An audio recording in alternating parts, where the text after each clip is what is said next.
일요일 저녁 세상의 모든 지식과 소식을 알려드립니다. 새모지.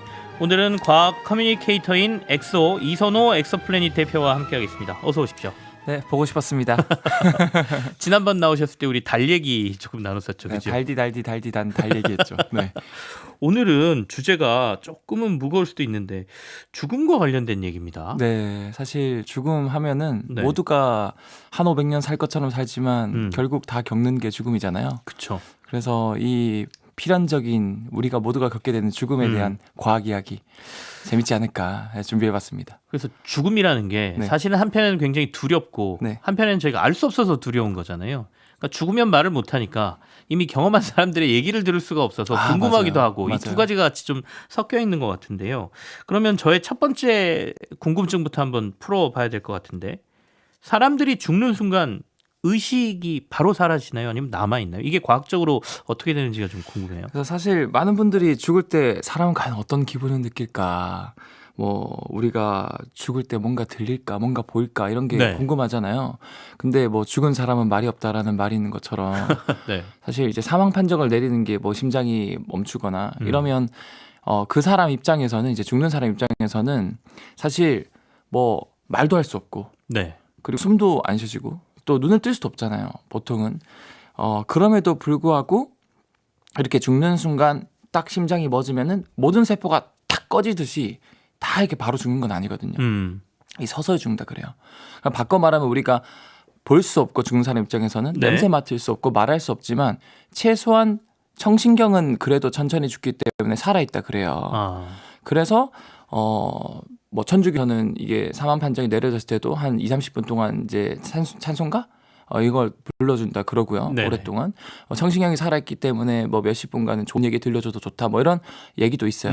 그래서 이게 확실히 그 죽고 있는 사람의 입장에서 말을 할 수는 없지만 과학적으로 나름 그게 논리적이다라고 볼 수 있고 뿐만 아니라 실제 의료 현장에서 많은 전문가들 말로는 이 임종 환자들이 대화를 듣거나 인지하는 능력을 가지고 있는 것처럼 보인다라는 말도 하긴 해요. 근데 이제 이걸 우리가 그러면 어떻게 확인합니까? 그러니까 뭐 아까도 얘기했지만 죽은 사람 말이 없으니까 네. 그 사람한테 아직 뭐 소리가 들리십니까? 이게 확인이 안 되는 거죠. 과학적으로 그죠. 뭐 확인된 게 있어요? 그래서 사실 그 죽는 순간에 그 사람이 말이 없기 때문에 우리가 나름 그냥 간접적으로 청신경은 살아있지 않을까 정도만 예측할 수 있지만 그럼에도 불구하고 과학적으로 이 사람이 좀 간접적으로 의식이 그래도 서서히 사라지는지 아니면 다 꺼지는지 알 수 있는 방법이 있어요. 네. 우리도 사실 컴퓨터 할 때 인터넷 랜선 가위로 자르면 인터넷 안 되잖아요. 네네. 그럼에도 불구하고 우리는 스마트폰 인터넷으로 할 수 있잖아요. 네네. 이게 무선이 있기 때문에 그쵸. 와이파이, 블루투스 이런 게 있지 않습니까? 근데 우리 뇌도 사실은 이런 유선, 신경, 말초신경이 뇌랑 연결돼 있지만 이거 네. 말고도 이 뇌파라는 게 계속 나와요. 아. 근데 이 뇌파를 이제는 읽을 수 있는 그런 장치들이 개발이 됐거든요. 근데 정말 신기하게도 우리가 뇌파가 여러 종류가 있는데 간단하게 딱 두 가지만 말씀드리자면 네. 이 델타파라 그래서 깊이 잠들었을 때 네. 의식이 없을 때 델타파라는 게 나옵니다. 음. 반대로 고도로 뭔가를 집중하고 뭔가 생각을 하고 의식적인 생각을 할 때 의식이 있을 때는 이 감마파라는 감마파. 이제 뇌파가 나옵니다. 음. 그럼 이제 죽는 순간에 이 EEG라는 뇌 전도 장치, 이 뇌파 측정한 장치를 네네. 달아놓으면 그 사람이 진짜 델타파가 나와서 이제 서서히 의식이 그냥 꺼져 버리는지 아니면은 감마파가 나와서 의식이 있는지를 간접적으로 알 수 있겠죠. 근데 이런 장치가 있음에도 불구하고 사실 이게 현실적으로 하기 어려운 이유가 실험하기 어려운 이유가 어느 누가 우리 할머니 할아버지 돌아가시는데 그쵸. 또는 뭐 지인분들 돌아가시는데 뇌파 막 장치 여기다 달고 그렇죠. 다 주렁주렁 반대하죠. 달고 네. 그렇게 할 수가 없잖아요. 네네. 그래서 사실 이런 현실적인 문제 때문에 이런 장치를 쓸 수가 없었는데 이게 운이 좋은 케이스라고 표현해야 될지 모르겠지만 최근에 네. 어떤 87세 한 남성이 이제 낙상으로 이 뇌출혈 상태로 이제 응급실에 온 거예요. 그래서 이 간질 증상을 보여가지고 이 원인이 뭔지 보려고 이제 뇌파 검사를 했었어야 됐어요. 네네. 그래서 급하게 이제 뇌파 검사를 하고 있는데 안타깝게도 심장마비로 돌아가신 거죠. 이 말이 뭐냐면 전 세계 최초로 죽기 직전부터 죽는 순간 죽은 후까지 그 사람의 뇌파 활동을 최초로 이제 찍을 수 있었던 거죠. 우연찮게. 네네. 그래서 어떤 뇌파가 나오셨을 것 같아요? 뭐 지금 제가 얘기한 걸로 답변하는 걸로 보면 네. 의식이 죽어도 살아 있다라는 뇌파가 나왔을 것 같으니까 아까 감마파라고 하셨나요? 맞아요. 감마파가. 네. 네. 놀랍게도 이 환자분이 이제 죽어갔을 때 분명히 델타파가 많이 나올 거라 생각을 했는데 놀랍게도 감마파가 아주 증가하는 걸 확인했어요. 그래서 연구진 말로는 이게 매드라는 그 의학 저널지에 게재가 됐는데 네네네. 요게 이제 그 코리스폰딩 어스라 그래서 이 연구 책임자 말로는 아마도 이 연구 결과를 봤을 때 뭔가 의식적인 생각을 했을 거다. 죽기 직전에 감마파가 나온 걸로 봐서 뭐 죽음에 가까워졌을 때 중요한 삶의 마지막 기억을 회상하는 것일 수도 있다라고 얘기도 했고, 뿐만 아니라 다른 연구에서도 다양한 동물에서 되게 이제 비슷한 뇌파가 나오는데 대부분 다 동물들이 죽을 때 고요하게 네네. 잠에 드는 이 델타파가 나온 게 아니라 대부분 감마파가 나오더라. 그래서 우리가 간접적으로 뭔가 이 주마등이라고 하는 네네. 뭐 그런 것들이 나오지 않을까 이런 결과를 얻었습니다. 지금 저희가 이렇게 라디오를 진행하는 순간에도 분명히 지금 가족들과 생을 이별하시는 분들이 계실 거예요. 네네. 지금 말씀드린 것처럼 그래도 의식은 남아서, 그러니까 의학적으로는 데이터가 정리가 돼 있지만 의식은 남아 있다라는 걸 이제 우리가 과학적으로 이렇게 증명이 된 거니까 네. 거기서 좋은 말씀 나누시고 또 많은 얘기를 해도 이분이 의식적으로 돌아가시면서 우리의 가족 중에 누군가는 뭐 이걸 인지하고 가실 수도 있다 이런 말씀이시고, 그렇죠. 자기 기억을 뭔가 이렇게 떠올리면서 돌아가실 수도 있다 이런 말씀이시네요. 맞습니다. 이게 100% 무조건 의식이 있다라고 볼 수는 없겠지만 네. 나름 간접적으로 우리가 의식적인 행동을 할 때 감마파가 무조건 나오는데 대개는 죽는 동물이나 아니면 이제 임종의 환자분들이 되게 이제 감마파가 나왔다는 결과를 통해서 아마 이런 의식적인 생각을 좀 하다가 돌아가시는 거 아닐까. 근데 이제 우리가 과학이라는 게 보통은 데이터가 여러 개 있어야 그걸 신뢰하지 않습니까? 맞습니다. 근데 말씀하신 것처럼 딱 한 사례잖아요. 이것만 가지고 저희가 신뢰하기는 조금 부족한 것 저 같아요. 정말 이거 이제 박수 쳐드리고 싶은 게 네네. 이 과학은 결국 이제 p 밸류라 그래서 네. n수라 그래서 이 많이 실험했을 때 이 재현성이 돼야 되거든요. 네네. 근데 정말 이게 우연찮게 비슷한 시기에 PNAS 질환인 연구 저널지에 비슷한 사례가 또 4분이 더 추가가 됐어요. 이제 이 4분은 병원에서 이 생명 유지 장치를 달고 있는, 결국 이제 살아날 가능성이 없는 분들이었는데 네네. 이 가족분들의 동의를 얻고 결국 이제 생명 유지 장치를 뗀 거죠. 근데 뗄 때 이거 이제 떼는 거 동의 얻었는데 혹시 뇌파 검사 해보지 않겠냐 네. 동의를 얻었어요. 근데 4분 다 감마파가 나왔고요. 특히 한 케이스 같은 경우는 300배 이상 이 감마파가 증가했다 그럽니다. 엄청나게 그러면 의식적으로 뭔가에 집중을 했다라는. 그럴 가능성이 있다라는 결과가 나온 거고, 심지어 이 분들이 이 죽는 순간에 감마파가 어디서 많이 나왔냐면 이 의식적인 활동과 연관된 내부위가 바로 이 네오콜텍스라 그래서 네. 대뇌피질의 이 후두엽이랑 두정엽, 그다음 측두엽 여기 연결 부위에서 많이 나온 거예요. 또 그 말은 좀 더 이게 신빙성이 크다고 볼 수 있는 거죠.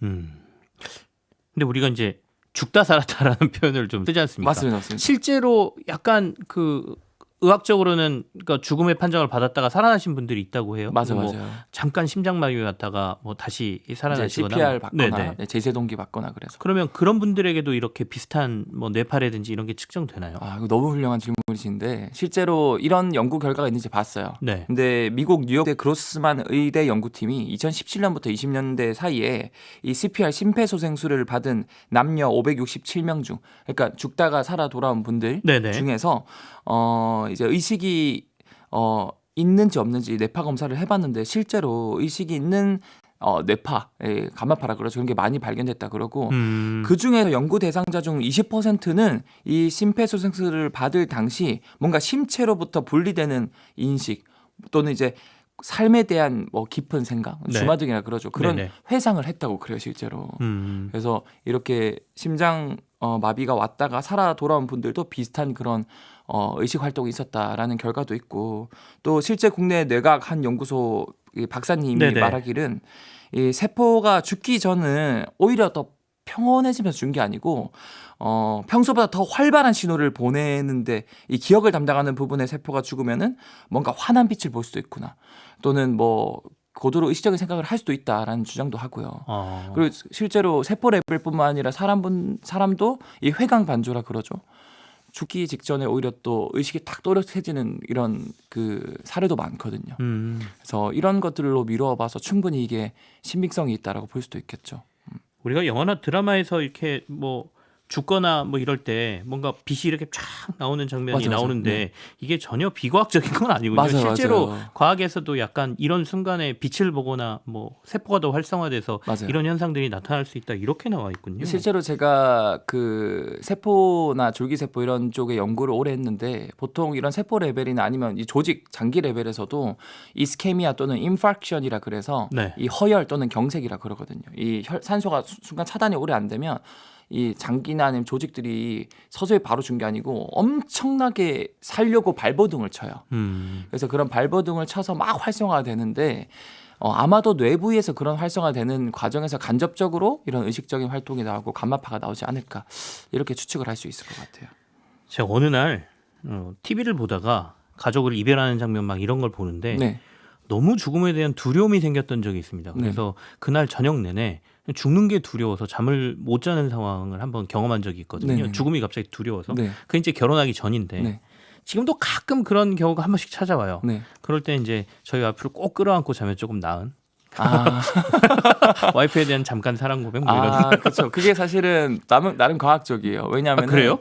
누군가랑 이게 포옹을 하고 스킨십을 한다는 게 네. 하면은 실제 몸에서 옥시토신이라는 호르몬이 되게 많이 나오는데 그런 호르몬이 굉장히 차분하게 잘 만들어주고 이 유대감에 대한 기분을 만들어주고 실제로 두려움을 좀 이렇게 낮춰주는 효과가 있다는 컴다운 거네요. 시켜주고요. 네. 그래서 우리가 이렇게 힘들어하는 사람들 포옹해주고 이런 것들이 과학적으로 봐도 도움이 된다라는 말씀으로 이해되네요. 그리고 조금은 저는 과학자 입장에서 말씀을 네. 드리자면 우리 죽음이란 건 저는 없다고 생각하는 게 모든 것들은 다 원자로 이루어져 있는데 이 죽는다고 해서 내 몸의 원자가 사라지는 건 아니거든요. 그냥 원자가 다 그 배치가 바뀔 뿐이지.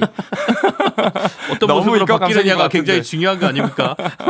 네. 근데 그러면 앞서 말씀하신 것처럼 이제 뇌파가 우리가 신체가 정지했다 하더라도 여러 가지 의학적으로 사망 선고를 받았다 하더라도 뇌파는 살아 있다라고 하면 네. 우리가 조금 그 사망 선고를 심장이 멈추는 순간이 아니라 그럼 뇌파가 멈추는 순간으로 해야 되는 건 아닌가요? 너무 훌륭하십니다. 계속 훌륭하다는 얘기니까 부끄럽습니다. 네. 네, 그 사실 그래서 요즘 들어서는 이제 사망 판정을 심장마비가 아니고 뇌사를 기준으로 해요. 그래서 그런 케이스도 있고 뿐만 아니라 최근에 또 사이언스지에 좀 무서운 연구 결과가 나온 게 있는데 이게 뭐냐면 미국에서는 이 머릿고기 안 먹잖아요. 네. 그래서 돼지를 도축하는 도축장에서 사실은 머리는 다 버리거든요.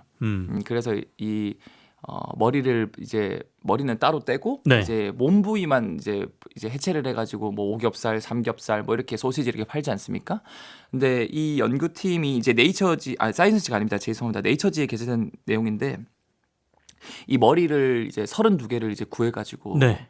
그 연구팀에서 죽은 지 4시간 지난 머리를 가지고 와가지고 이 연구팀에서 자체 개발한 이 인공혈액을 다시 주입을 해본 거예요. 네. 그 죽은 돼지의 머리에. 그래가지고 이제 뇌 활성도를 봤더니 내가 다 멈출 거라고 생각했는데 뇌세포들이 다시 살아나는 거예요. 그러니까 이게 좀 무섭기도 하네요. 무섭죠. 네네. 네. 그리고 또 이게 다 살아난 건 아니지만 특정 뇌세포들 살아나고 또 뇌세포 간의 시냅스가 활성화되고 거기에 있던 이런 면역세포들이 다시 활동하는 게 보이고 그러니까 이런 걸 보면은 이 죽음이란 게 심지어 죽었을 때 뇌라는 것도 한 번에 탁 이렇게 꺼지는 게 아니라 서서히 죽어가는 거고 또 이런 과학기술이 발달되면은 다시 이런 뇌세포도 살아나는 이런 1차원적인 결과도 얻었으니까 미래에는 또 이 죽음의 기준이 또 바뀔 수 있겠다. 불분명해지고 있다라고 볼 수 있는 거죠. 근데 엑소님하고 얘기 나누면서 그 생각이 잠깐 들었습니다. 그러니까 우리가 죽음의 순간을 맞이할 때 의식이 도리어 약간 이렇게 더 세포가 활성화되면서 의식이 네. 좀 남아있다라고 말씀하셨는데 네. 그리고 주마등 이런 거는 되게 어떻게 보면 좋은 추억을 막 이렇게 되살리고 뭐 네. 이러는 건데 네. 보통은 이제 우리가 생을 마감할 때는 몸이 많이 아프지 않습니까? 네. 그럼 고통을 더 느끼게 되는 건 아닌가요? 사실은 이 고통이라는 거 자체도 우리 몸에서 느끼는 건 아니고요. 정확하게는 이 몸은 일종의 그냥 그 느낌을 전달해주는 전달자고 우리 뇌에서 느끼는 거거든요. 네네. 뇌에서 이제 통각을 담당하는 이런 내부위가 있습니다. 근데 그런 부위가 만약에 활성화된다면 고통을 느낄 수 있겠지만 저도 이런 연구 내용에 대해서 정확하게 이 고통 부위도 활성화되는지는 모르겠어요.